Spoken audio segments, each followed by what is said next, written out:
Hello friends, स्वागत है आपका हमारे YouTube channel study smart IQ में। और मैं हूं सबा परवीन।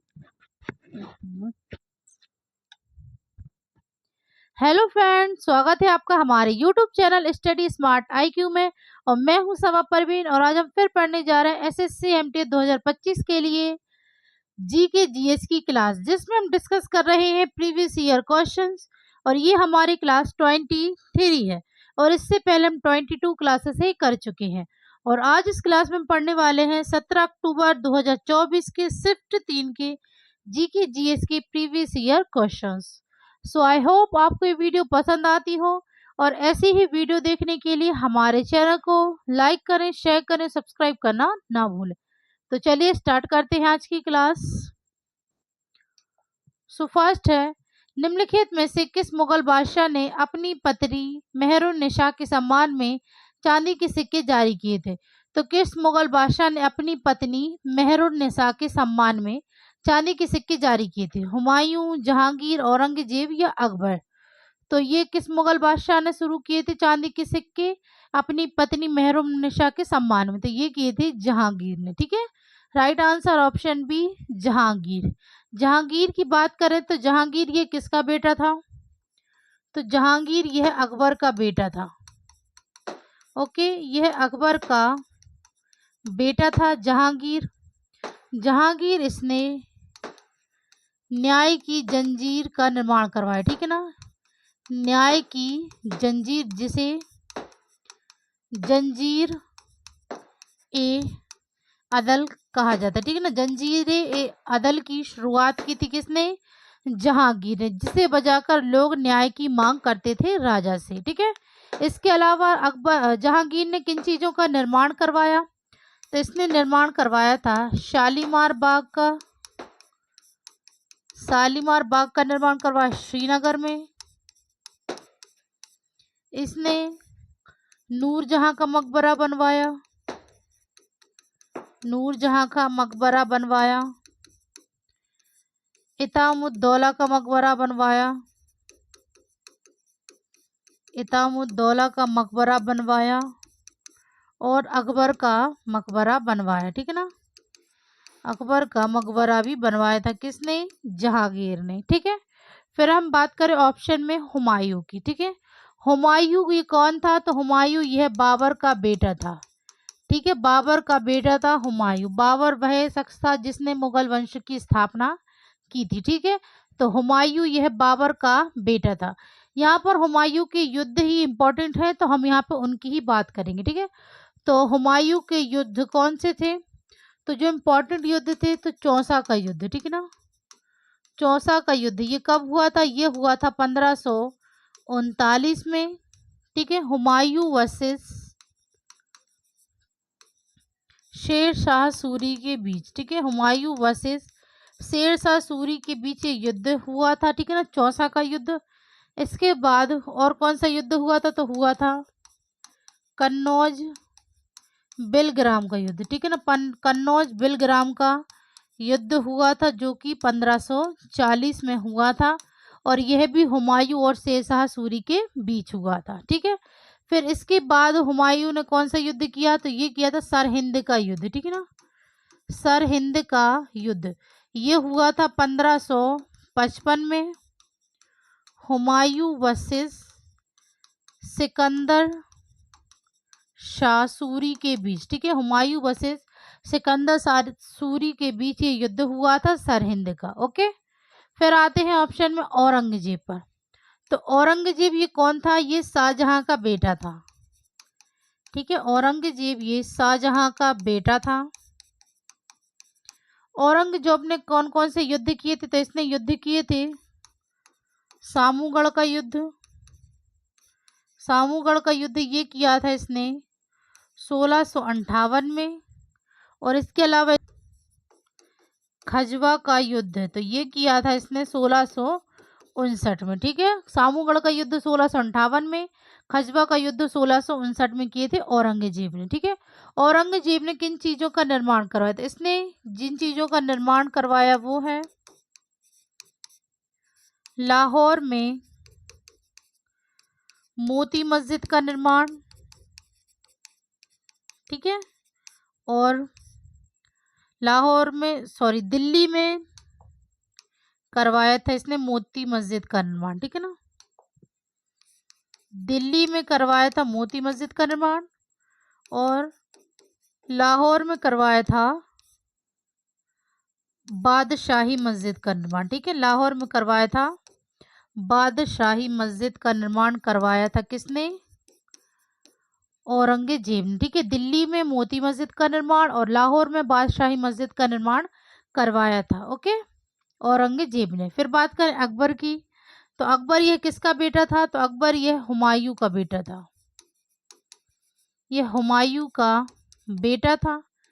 अकबर इसने मनसबदारी प्रथा और दीन इलाही धर्म की शुरुआत की थी, ठीक है। अकबर ने मनसबदारी प्रथा और दीन इलाही धर्म की शुरुआत की थी, ठीक है। इसके अलावा अकबर ने कौन कौन से युद्ध किए थे? तो अकबर ने युद्ध किया था पानीपत का दूसरा युद्ध, ठीक है। पानीपत का दूसरा युद्ध ये हुआ था 1556 में। अकबर वर्सेस हेमू के बीच ये हुआ था। फिर उसके बाद हल्दी घाटी का युद्ध, हल्दी घाटी का युद्ध तो ये हुआ था 1576 में। अकबर वर्सेस महाराणा प्रताप के बीच, ठीक है। अकबर वर्सेस महाराणा प्रताप के बीच युद्ध हुआ था हल्दी घाटी का युद्ध। फिर अकबर ने किन चीजों का निर्माण करवाया? तो इसने निर्माण करवाया इबादत खाना, पंचमहल, आगरा का किला, आगरा का किला, बुलंद दरवाज़ा,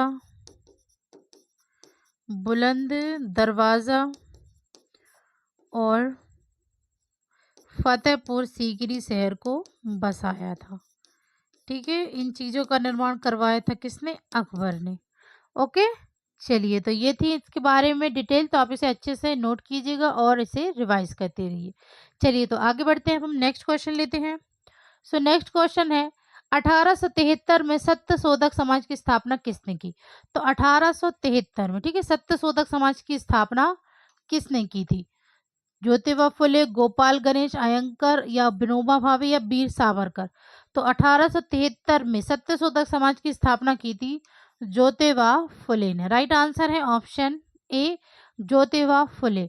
ज्योतिबा फुले यह एक समाज सुधारक थे और इन्होंने 1873 में सत्यशोधक समाज की स्थापना की थी, ठीक है। और इनकी पुस्तक कौन सी है ज्योतिबा फुले की? तो इनकी पुस्तक है गुलामगिरी, ठीक है, गुलामगिरी पुस्तक हैगी, ठीक है ना, लिखी है ज्योतिबा फुले ने।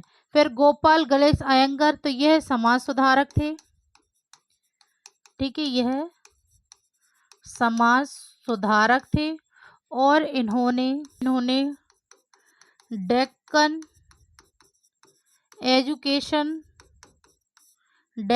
एजुकेशन सोसाइटी के सह संस्थापक थे, ठीक है। डेक्कन एजुकेशन सोसाइटी के सह संस्थापक थे गोपाल गणेश अगरकर, ठीक है। फिर विनोबा भावे, तो यह एक समाज सुधारक थे और इन्होंने भूदान आंदोलन की शुरुआत की थी, ठीक है। भूदान आंदोलन की शुरुआत की थी विनोबा भावे ने। वीर सावरकर यह सामाजिक सुधारक थे, ठीक है, समाज सुधारक और क्रांतिकारी थे, ओके। चलिए आगे बढ़ते हैं, अब हम नेक्स्ट लेते हैं क्वेश्चन। नेक्स्ट है रविंद्रनाथ टैगोर ने डैश को नृत्य सामग्री कहा था, समार्गी कहा था, जिसका अर्थ है नृत्य की समार्गी, ठीक है। तो किसे कहा था इन्होंने? मृणाली साराभाई, गंगूबाई, रुक्मणी अरुंडले या सितारा देवी? तो ये इन्होंने कहा था सितारा देवी को। राइट आंसर है ऑप्शन डी, सितारा देवी, जो कि कथक शैली की नृत्य की थी, ठीक है। रविंद्रनाथ टैगोर की बात करें हम, तो रविंद्रनाथ टैगोर इन्हें गुरुदेव, कवि गुरु इन नामों से इन्हें जाना जाता है रविंद्रनाथ टैगोर को। ठीक है, रविंद्रनाथ टैगोर इन्होंने 1913 में नोबेल पुरस्कार प्राप्त किया था। ठीक है, 1913 में इन्होंने नोबेल पुरस्कार प्राप्त किया था साहित्य में गीतांजलि पुस्तक के लिए। ठीक है ना, साहित्य में गीतांजलि पुस्तक के लिए इन्होंने 1913 में नोबेल पुरस्कार प्राप्त हुआ था। और यह नोबेल पुरस्कार प्राप्त करने वाले पहले यूरोपीय, पहले भारतीय, पहले एशियाई व्यक्ति थे जिन्हें नोबेल पुरस्कार प्राप्त हुआ था। ओके, फिर रविंद्रनाथ टैगोर इन्होंने राष्ट्रगान भी लिखा है भारत का और बांग्लादेश का। ठीक है, भारत और बांग्लादेश का राष्ट्रगान लिखा है। ठीक है, इन्होंने ही भारत का है जनगण मन। ठीक है, और बांग्लादेश का है आमार सोनार बांग्ला। ठीक है, ये इन्होंने लिखे हैं राष्ट्रगान। ठीक है, रविंद्रनाथ टैगोर ने। ओके, चलिए आगे बढ़ते हैं हम नेक्स्ट क्वेश्चन। तो नेक्स्ट क्वेश्चन है, भारत में किस जनगणना दशक में जनसंख्या वृद्धि दर प्रतिशत के रूप में सबसे अधिक दर्ज की गई थी? तो भारत में किस जनगणना दशक में जनसंख्या वृद्धि दर सबसे अधिक दर्ज की गई थी? तो यह की गई थी 1961 से 1971 में। राइट आंसर ऑप्शन ए। ओके, चलिए नेक्स्ट है, निम्नलिखित में से कौन सा कथन राज्यसभा के बारे में सही है? सभी सदस्य लोगों द्वारा प्रत्यक्ष रूप से चुने जाते हैं, तो ये तो गलत है इसके बारे में। फिर है इसे राज्य परिषद के रूप में जाना जाता है, तो ये कथन सही है। तो राइट आंसर है ऑप्शन बी, इसे राज्य परिषद के रूप में जाना जाता है। ओके, चलिए नेक्स्ट है, भारत में आउस, अमन और बोरो शब्द किस फसल से जुड़े हैं? मक्का, गेहूं, जूट और धान। तो भारत में आउस, अमन और बोरो शब्द यह किस फसल से जुड़े हुए हैं? तो ये जुड़े हैं धान से। ठीक है, राइट आंसर है ऑप्शन डी, धान।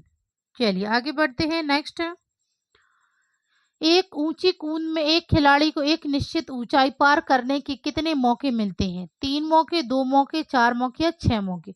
तो एक ऊंची कूद में एक खिलाड़ी को एक निश्चित ऊंचाई पार करने के 3 मौके मिलते हैं। ठीक है ना, राइट आंसर है ऑप्शन ए, 3 मौके मिलते हैं। चलिए नेक्स्ट है, तेगबाड़ा नामक लोह युग स्थल में स्थित है? मध्य प्रदेश, महाराष्ट्र, आंध्र प्रदेश, तमिलनाडु। तो तेगबाड़ा नामक लोह युग स्थल कहाँ पर स्थित है? तो यह स्थित है महाराष्ट्र में। Right answer option B, Maharashtra. Okay, चलिए नेक्स्ट है, निम्नलिखित में से किसने एशियाटिक सोसाइटी ऑफ बंगाल की स्थापना की थी? तो एशियाटिक सोसाइटी ऑफ बंगाल की स्थापना यह किसने की थी? Warren Hasting, Robert Clive, Henry Colberg या विलियम जोन्स? तो एशियाटिक सोसाइटी ऑफ बंगाल की स्थापना ये की थी विलियम जोन्स ने। Right answer option D, William Jones. फिर हम बात करें वॉरेन हेस्टिंग, तो वॉरेन हेस्टिंग यह भारत के पहले गवर्नर जनरल थे। ठीक है, भारत के पहले गवर्नर जनरल थे वॉरेन हेस्टिंग। वॉरेन हेस्टिंग, इनके शासनकाल में क्या क्या हुआ? तो इनके शासनकाल के दौरान प्रथम आंग्ल युद्ध हुआ और दूसरा आंग्ल मैसूर युद्ध हुआ। ठीक है, इनके शासनकाल में हुआ था। ठीक है, वॉरेन हेस्टिंग के शासनकाल में। फिर रॉबर्ट क्लाइव, तो रॉबर्ट क्लाइव इसने प्लासी का युद्ध किया था। प्लासी का युद्ध किया था रॉबर्ट क्लाइव ने, और यह बंगाल के गवर्नर थे। बंगाल के गवर्नर थे। ओके, चलिए आगे बढ़ते हैं अब हम नेक्स्ट क्वेश्चन। तो नेक्स्ट है, निम्नलिखित में से कौन सा मौलिक अधिकार मानव तस्करी और जबरन श्रम को सम्मिलित करता है? तो इनमें से कौन सा मौलिक अधिकार है जो कि मानव तस्करी और जबरन श्रम पर को सम्मिलित करता है? तो ये है शोषण के विरुद्ध अधिकार। ठीक है, राइट आंसर है ऑप्शन ए, शोषण के विरुद्ध अधिकार। और ये किस अनुच्छेद में है शोषण के विरुद्ध अधिकार? तो ये है अनुच्छेद 23 से 24 में। फिर सांस्कृतिक और शैक्षिक अधिकार, तो ये है अनुच्छेद 29 से 30 में। समानता का अधिकार तो ये है अनुच्छेद 14 से 18 में। और स्वतंत्रता का अधिकार तो ये है अनुच्छेद 19 से 22 में। ओके, चलिए आगे बढ़ते हैं अब हम। तो नेक्स्ट है कमजोर गर्म तूफान जो समय के साथ मजबूत होते जाते हैं अंततः विशाल तूफान या हरिकेन में बदल जाते हैं। निम्नलिखित में से कौन सा जलवायु क्षेत्र ऐसे तूफानों का उद्गम स्थल है? तो जो उद्गम स्थल है ऐसे तूफानों का वो है उष्णकटिबंधीय जलवायु क्षेत्र। Right answer option B. चलिए नेक्स्ट है हिंदी उपन्यास कोहरे में कैद रंग के लेखक कौन है? कमलेश्वर, गोविंद मिश्र, उदय प्रकाश, चित्रा मुदगल। तो जो हिंदी उपन्यास कोहरे में कैद रंग तो इसके लेखक हैं Govind Mishra. Right answer option B, Govind Mishra इसके लेखक है। ठीक है, कोहरे में कैद रंग। नेक्स्ट है किस राज्य में अच्छी फसल के लिए संतोरा देवी को धन्यवाद देने के लिए बीसू मेला आयोजित किया जाता है? हरियाणा, पंजाब, हिमाचल प्रदेश या उत्तराखंड? तो ये जो अच्छी फसल के लिए संतोरा देवी को धन्यवाद देने के लिए बीसू मेला आयोजित किया जाता है तो ये किया जाता है उत्तराखंड राज्य में। Right answer option D, Uttarakhand राज्य। ओके, चलिए नेक्स्ट है मुद्रा किस प्रकार के ऋण को सहायता प्रदान करता है? तो मुद्रा ये किस प्रकार के ऋण को सहायता प्रदान करता है? तो ये करता है गैर कृषि ऋण को सहायता प्रदान करता है। Right answer option C. चलिए नेक्स्ट है एसिटिलीन के कार्बन परमाणु में एस लक्षण का प्रतिशत क्या है? तो एसिटिलीन के कार्बन परमाणु में एस लक्षण का प्रतिशत तो इसका प्रतिशत है 50%। Right answer option C, 50%। Next है 2023 के केंद्रीय बजट में किस योजना के एक उपयोजना को मछुआरों, मछली विक्रेताओं और सूक्ष्म एवं लघु उद्यमों की गतिविधियों को सक्षम करने के लिए 6,000 करोड़ के निवेश के साथ प्रस्तावित किया गया है? तो यह किस योजना की उपयोजना को? तो ये है प्रधानमंत्री मत्स्य संपदा योजना। राइट आंसर ऑप्शन बी, प्रधानमंत्री मत्स्य संपदा योजना। ओके, नेक्स्ट है भारत ने राष्ट्रीय सामाजिक सहायता कार्यक्रम कब शुरू किया था? 2000, 1995, 1985 या 1990? तो भारत ने राष्ट्रीय सामाजिक सहायता कार्यक्रम ये शुरू किया था 1995 में। ठीक है, right answer option B, 1995। Next है बेल निम्नलिखित में से किस समूह से संबंधित? तो बेल जो संबंधित है समूह से तो वो है स्तनधारी। ठीक है ना, बेल यह स्तनधारी समूह से संबंधित है। Right answer option D. Next है बुद्ध देवदास गुप्ता निम्नलिखित में से किस वाद्य यंत्र के प्रसिद्ध वादक हैं? सितार, सुरबहार, संतूर या सरोद? तो बुद्ध देवदास गुप्ता यह किस वाद्य यंत्र के प्रसिद्ध वादक हैं? तो ये है सरोद। ठीक है, राइट आंसर है सरोद वाद्य यंत्र के प्रसिद्ध वादक हैं। ठीक है, फिर बात करें सितार वादक कौन से हैं प्रसिद्ध? तो प्रसिद्ध सितार वादक हैं पंडित रविशंकर। और सुरबहार वादक तो ये है अन्नपूर्णा देवी। संतूर वादक जो प्रसिद्ध है तो ये है पंडित शिव कुमार शर्मा। ठीक है, यह संतूर वादक है प्रसिद्ध। ओके, चलिए आगे बढ़ते हैं। नेक्स्ट है पांठी लोक नृत्य के लिए पद्मश्री 2021 से किसे सम्मानित किया गया है? राधेश्याम बरली। ठीक है, राधेश्याम बरली, भूरीबाई जगदीश चौधरी या गुलफाम अहमद? तो पांठी लोक नृत्य के लिए पद्मश्री 2021 से सम्मानित किया गया था राधेश्याम बरले को। Right answer option A, Radheshyam Barle. Okay, next है एनोरेक्सिया नर्वोसा एक खाने का विकार है जो द्वारा विशेषता है असामान्य रूप से भारी शरीर का वजन कम करने का तीव्र क्षय, वजन की विकृत धारण या अत्यधिक व्यायाम करके वजन कम करने की कोशिश करना। तो एनोरेक्सिया नर्वोसा ये एक खाने का विकार है जो द्वारा विशेषता है। तो ये है वजन की विकृत धारणा और अत्यधिक व्यायाम करके वजन कम करने की कोशिश करना। राइट आंसर है सी और डी। तो राइट आंसर ऑप्शन डी, सी और डी इसका राइट आंसर है। ओके, चलिए नेक्स्ट है, निम्नलिखित में से कौन सा भारत का भौतिक प्रदेश नहीं है? प्रायद्वीपीय पठार, हिमालय पर्वत, उत्तरी मैदान या तिब्बती पठार। तो जो भारत का भौतिक प्रदेश नहीं है वो है तिब्बती पठार। राइट आंसर ऑप्शन डी, तिब्बती पठार। नेक्स्ट है, 2023 में आयोजित किस राष्ट्रीय खेल आयोजन का शुभंकर उज्ज्वला था? खेलो इंडिया पैरा खेल 2023, खेलो इंडिया युवा खेल 2023, राष्ट्रीय खेल 2023, खेलो इंडिया विश्वविद्यालय खेल 2022। तो इनमें से 2023 में आयोजित किस राष्ट्रीय खेल आयोजन का शुभंकर उज्ज्वला था? तो ये था खेलो इंडिया पैरा खेल 2023। राइट आंसर ऑप्शन ए। ओके, चलिए नेक्स्ट है, हड़प्पा सभ्यता में शहरों की योजना आमतौर पर डैश दिशाओं के अनुदिश सड़कों के साथ बनाई गई थी? नामहीन, कार्डिनल, क्रमसूचक या गुप्त। तो हड़प्पा सभ्यता में शहरों की योजना आमतौर पर यह कार्डिनल, ठीक है ना। Right answer option B, cardinal दिशाओं के अनुदिश सड़कों के साथ बनाई गई थी। Okay, right answer option B. Next है, जून 2022 में एकनाथ संभाजी शिंदे ये किस राज्य के मुख्यमंत्री बने? तो जून 2022 में एकनाथ संभाजी शिंदे ये किस राज्य के मुख्यमंत्री बने? तो यह बने थे महाराष्ट्र के। Okay, right answer option C, Maharashtra. तो ये थे आज के हमारे क्वेश्चंस।